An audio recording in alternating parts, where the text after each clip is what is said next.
హైదరాబాద్ మహిళా క్రికెట్ జట్టు head coach జయసింహపై వేటు పడింది. మహిళా క్రికెటర్లతో అసభ్యంగా ప్రవర్తించారన్న ఆరోపణలపై జీహెచ్సీఏ స్పందించింది.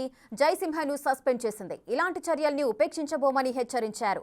జయసింహ తీరుపై విచారణ జరిపి చర్యలు తీసుకుంటామని హెచ్సీఏ అధ్యక్షుడు జగన్మోహన్ రావు ప్రకటన విడుదల చేశారు. రైట్, హైదరాబాద్ మహిళా క్రికెట్ జట్టు హెడ్ కోచ్ జయసింహపై వేటు పడింది. మరింత సమాచారం మా ప్రతినిధి రానా లైవ్ లో అందిస్తారు. రానా, హైదరాబాద్ క్రికెట్ అసోసియేషన్ సంబంధించినటువంటి ఇవాళ తొలి వికెట్ పడిందని చెప్పుకోవచ్చు. ఎందుకంటే గతంలో అనేక ఆరోపణలు ఎదుర్కొన్నటువంటి వారి పైన కూడా ఎప్పుడు ఇటువంటి చర్యలు తీసుకున్నటువంటి నేపథ్యం అయితే లేదు.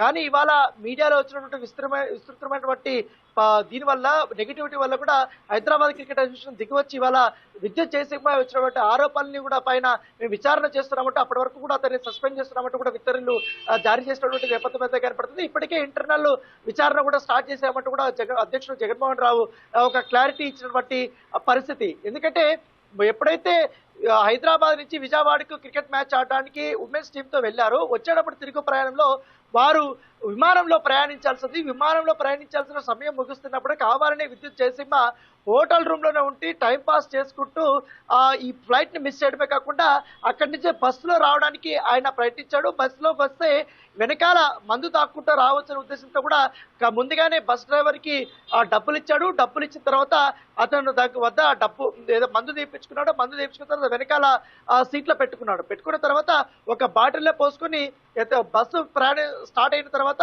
యథేచ్ఛగా కూడా మహిళా క్రికెటర్స్, మహిళా సిబ్బంది అక్కడ ఉన్నారు.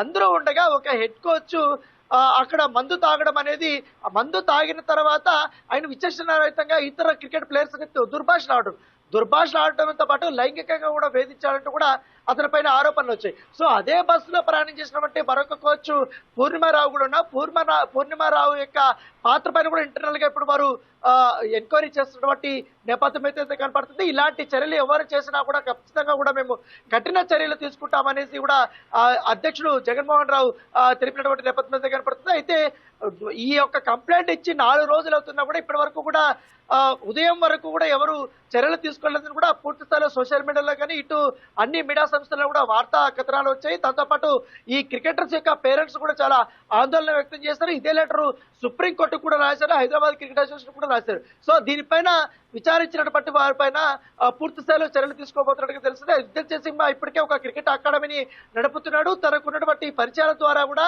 దాంతోపాటు హైదరాబాద్ క్రికెట్ అసోసియేషన్ లో తనకున్నటువంటి మిత్రులు వాళ్ళందరినీ చూసుకుని యథేచ్ఛగా చెల్లలేకపోతున్నాడు. గతంలో కూడా థాయిలాండ్ క్రికెట్ కు పోయినప్పుడు కూడా అక్కడ కూడా టూర్కి వెళ్ళినప్పుడు ఈ రకమైనటువంటి మిస్బిహేవియర్ చేశారు. గతంలో కూడా ఇతని పైన ఇలాంటి ఆరోపణలు చేశారు. కంప్లైంట్ ఇచ్చినప్పుడు అప్పటి ప్రెసిడెంట్ ఎవరు కూడా పట్టించుకోలేదు. పైగా ఈ యొక్క మెంబర్స్ కొంతమంది అతనికి వత్తాసు పలకడము, అతని పేరు బయటకు రానికుండా చేయడము, ఇలాంటి సంఘటనలు జరిగాయి. సో ఇప్పుడు కొత్త సెషన్ కి కొత్త అధ్యక్షుడు వచ్చారు కాబట్టి ఇతని పైన ఆరోపణలు వచ్చినప్పుడు వెంటనే ఈ యొక్క యాక్షన్ తీసుకోవడం నేపథ్యం ఏర్పడుతుంది. Thank you Rana, thanks for the live details.